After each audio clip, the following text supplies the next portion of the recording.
ఊరు నుండి మన జిల్లాలో జరుగుతున్న వార్తలతో పాటు జాతీయ అంతర్జాతీయ వార్తలు ఎప్పటికప్పుడు ఒకే యాప్ లో download public vibe. I'll do the same from the business community side, and then we'll hit a few of our members for some questions. Thank you, Mr. Ramesh, for that very detailed presentation, and Honorable Chief Minister, for your comments and willingness to engage the United States and its private sector, and I was very happy as a professor at the university to talk about education research and agricultural research as well. So looking forward to continuing that conversation. To set the scene, from a policy perspective, a month ago the Finance Minister announced a budget and announcing the ambition of turning India into a $5 trillion economy. From the perspective of the state, if I may put you on the spot, given that we're off the record, what do you want from the central government to help you do the work in your state? What other reforms, what is the implementation of those reforms that is still lacking from the center that will enable Andhra Pradesh under your leadership to achieve its goals? And the second one is, I was very interested, I think a lot of folks around the room might be, to hear your thoughts on how to make Andhra and its residents more climate resilient. We've been hearing a lot of stories about water, drought, flooding, and of course the rising sea levels affects the state with the long coastline uniquely in many ways. I would love to hear your thoughts on how to engage the private sector, in particular a lot of technology and resources around this table to help build that resilience agenda. Thank you. I think central government's help, I think that is something what any state would require. All what I can say is we share a good relationship with central government and with the neighboring states as well. In fact, first time we have a situation where Telangana state government will be working together in a very strong way, where interlinking of rivers is taking place with both the states coming onto one central platform. So that's something which was never done before, never heard before. Something is happening now. So bilateral relations are very strong. As far as the other part is concerned, what Professor asked, we spoke about desalination plants, we spoke about interlinking of rivers, we spoke about electrical buses. All these are components where environment is looked at more positively.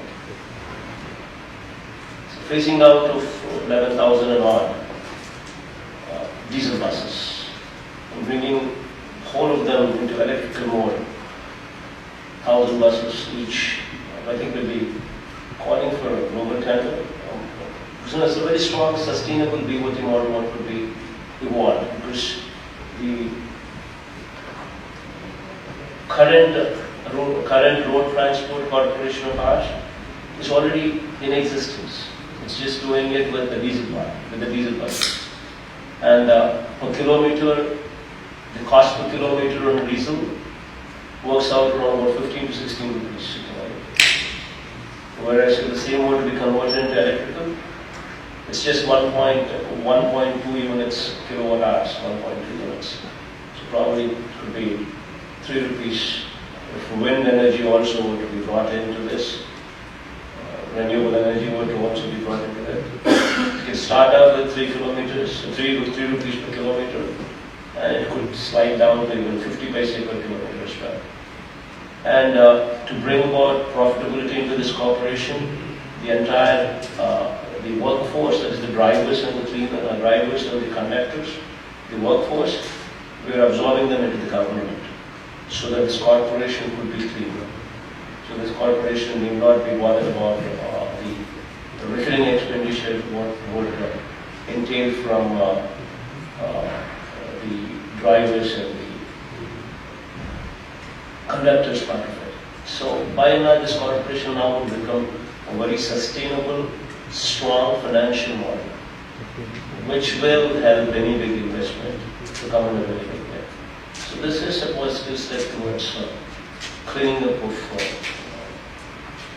the environment. So by and large, we also want to bring about environment-friendly policies.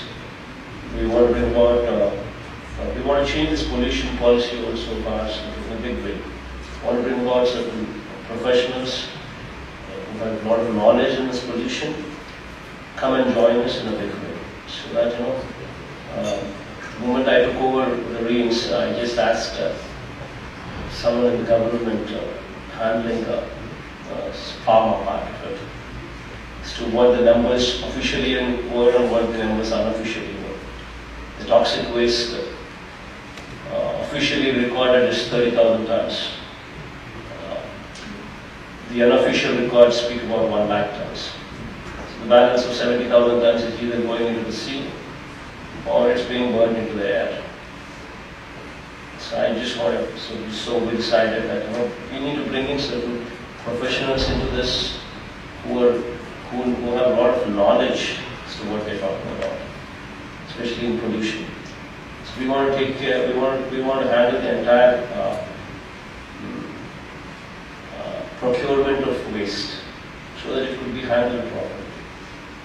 These are the few things what we will be going down the line. So I think by and large we want to promote environment. Thank you very much. Picking up now on a theme that Dr. Ramesh brought up was the ease of doing business, which you can imagine this is a business association that's paramount for our members. So it's great to see that is something that's high on your priority list. The one thing that I would just comment that it's great to have a single point of contact. We do that here in the U.S. with states have a single point of contact. The key is that single point of contact is empowered to be able to drive the process. So it's that, if you have a single point of contact, it still takes a year because that individual is not able to drive the process quicker. So we just emphasize empowering of that single point of contact to drive the process through as opposed to just managing it across the different agencies. So we're very encouraged to see that, and especially with how you opened today up, you kind of give the underpinning for doing business in a region with honesty, trust, and political stability, which are paramount and key for the businesses to thrive. One question, as AP has been known for certain sectors, we've talked a lot about agriculture and healthcare. What are the new sectors, or the emerging sectors that you would like to encourage the business community, whether it be space, whether it be something in technology? What is it, something that you would like to encourage American businesses to look at, to compete with in order to grow and build and invest? No, but as you said, I think the reason is, as you said, single point application. We just not want to just monitor that, we want to drive it. That's exactly the reason why we said it will be governed by the Chief Minister himself. I will be the chairman of that committee. And so that I think would set everything what the state is going to give. I think that would be done on a voluntary basis. And as far as everything what central government would have to be giving in, that we would pursue. And I think central government is also very proactive, and hopefully things will go off very smoothly. But not many of them require central government's permission in that way. So permissions by and large would be very speedy, and land and power and water, these are the things what would also be very, very, we will provide them. So I think we have absolutely no problems with that. And coming to emerging sectors, where I just listed out quite a few of them. Have strong sea coast, what could be used, whichever way we want. Anything you want to export, get that. Desalination plant, I just spoke about. Metros, we just spoke about. And BOT models, all these things can be taken up. Ports, we just spoke about. And then internal waterways. We have Buckingham Canal, what could be revived, which would straight away connect the entire coast from north to Chennai, including goes all the way to Chennai. So the ferrying cost is of course much cheaper.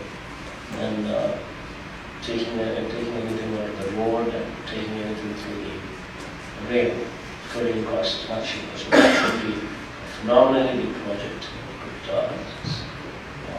Set a change. Just spoke about electrical buses, and I said the bus corporation is very strong after removal of these employees from that part, and diesel versus electricity, we just spoke about. And agricultural research, bringing in good universities, food processing, improving the quality of our aqua and agricultural products. Something like what people like, anything where agriculture could be harnessed properly. We are the place. Okay, we'll open it up now for a few questions from our members. I believe we'll start off with Jacobs and Amir Takari, who heads up international development for Jacobs. Thank you, Robert. Thank you, Your Excellency. I very much enjoyed the presentation this afternoon. I'm with Jacobs. We are one of the world's largest engineering firms and professional services firms. We have quite a lot of work in India, particularly with the Capital City project, where Jacobs was the program manager. My question to you today is, what's your vision for the Capital City project? Do you still see smart cities as an integral part of the development and future of AP going forward? Thank you. Basically, smart cities is something what they're the future. See, ultimately, all the important cities would have to be turned smart. So that would be a priority. Vizag is one such place what is high on the priority. It's one of the, in AP it could be termed as one of the most cosmopolitan places. So there would be a lot of focus on that, and anything you have on that, you're always welcome. Support you and everything. Nelson Cunningham, President of McClarty and Associates. Thank you so much, and thank you for making this one of the first stops on your visit. I was a longtime board member of the U.S.-India Business Council, and I'm currently a board member of the Atlantic Council, so I think you could not have picked two finer institutions to host you today for lunch. My question relates to one of the issues that came up over and over and over again in the presentation, which is providing your people with health care at a reasonable cost. One of the issues that we have seen over the years that is one of the most difficult in assuring affordable health care is the cost of pharmaceuticals. And I wondered what your strategy is for dealing with the cost of pharmaceuticals to provide broad access to your people. Andhra Pradesh has got a strong coastline, as I just spoke about. There are a lot of pharma companies already prevalent in AP because of its strong presence. What we are wanting to do is the FDA norms, the World Health Organization norms, the WHO norms. These are the things what in procurement to state government entities was not a factor. But now, after we have come into power, in fact, just coincidentally, just a couple of days we had a review meeting with the health department, and in that department, just a couple of days ago, we decided that henceforth procurement norms should be at least WHO. This is something what we have also taken into consideration, because until the quality of the medicine given, until it is improved, and where until it is improved, it doesn't yield good results. That's one of the very, very important points we also understand, and we're doing it in a big way. In this process of doing whatever we have in mind, I think it's going to be one of the most talked about model what we contemplated. If this goes well, this entire country would actually look up to us. We're wanting to ensure that anything what is above 1,000 rupees is covered.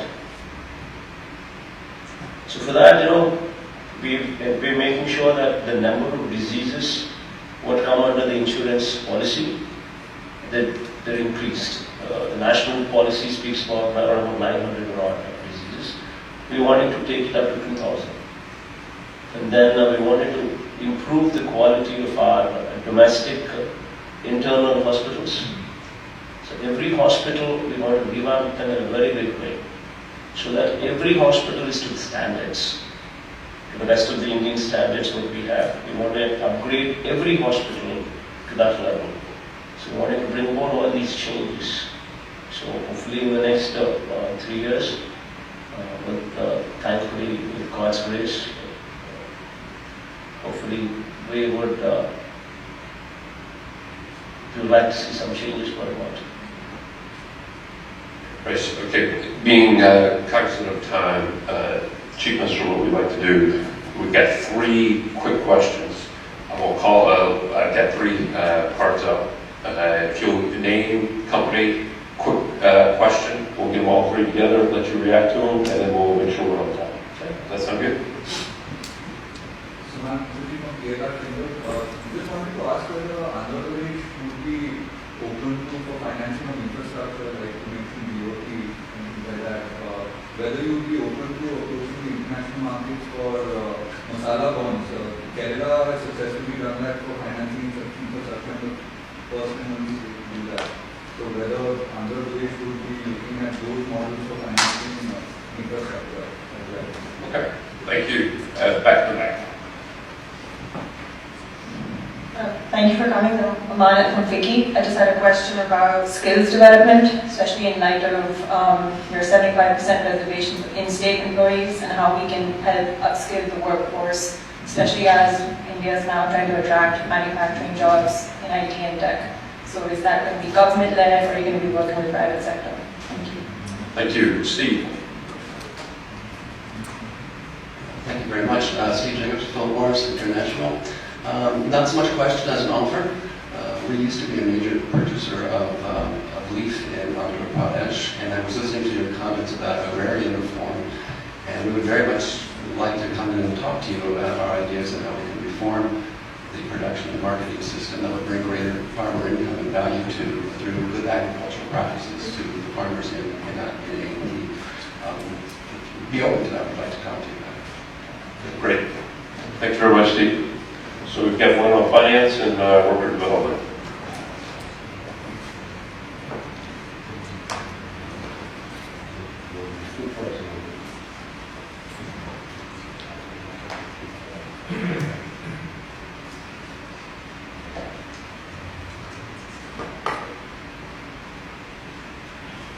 As far as masala bonds, we just these kind of avenues we would have to look at it.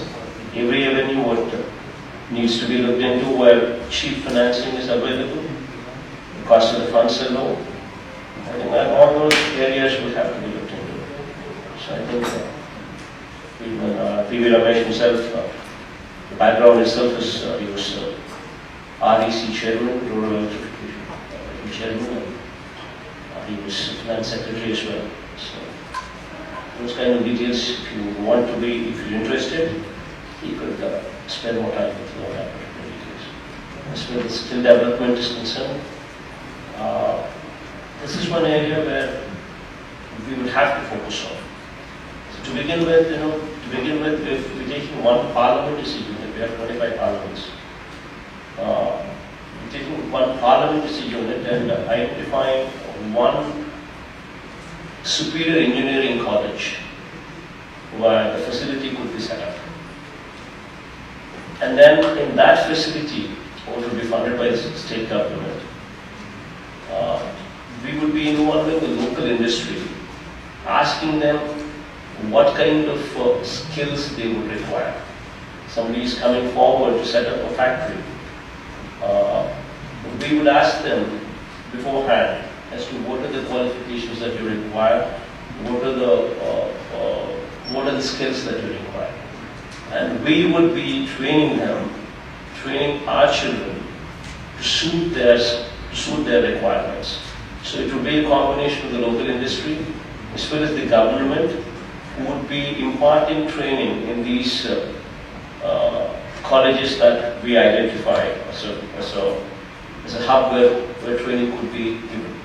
And as far as taking external help, like as you said, that would be welcome. In fact, any value addition that could be brought about, that would give confidence to the international community, that would give confidence to the people who are wanting to come and set up industries. I think that would be an important part. Anybody who's of that credibility, who holds that kind of certification, that kind of credibility, and would help give confidence to the people who are coming here and wanting to set up their base here. I mean, it will be welcome for us. It will be a welcome decision. Very nice. Well, thank you. This, the other gentleman was talking about tobacco processing. And ITC is also very strongly present in our state. And we would definitely welcome that. This is one thing that requires, because only when there is competition, there is better rates. So we would definitely welcome that. We all like competition. Well, that concludes our question and answers. Before I move to thank the Chief Minister, I wanted to first thank members of our team here that put this all on today. You see them all running around here, Sid and Jay and Jeff G and Lauren, the whole team here, really a first-rate job. We're honored to have our members here today, but most of all, we're honored to host the Indian delegation from AP with the officials that you brought with you, but also Ambassador Shringlot. And once again, your partnership and working with you has just been superb since you've been here since January. Mr. Chief Minister, you've been here, or you've been in office for just a couple months. You've already made a huge impact. We look forward to increasing that impact. We appreciate sincerely that we're your first stop on this visit. I look forward to seeing you at Notre Dame next week, and we wish you the very best of luck. Thank you very much. Thank you.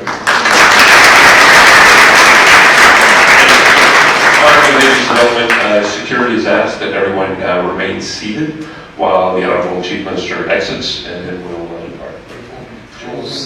May I take this opportunity to acknowledge the grateful thanks for USIPC for organizing this function, especially Robert, and may I request Honorable CM to serve this in an memento.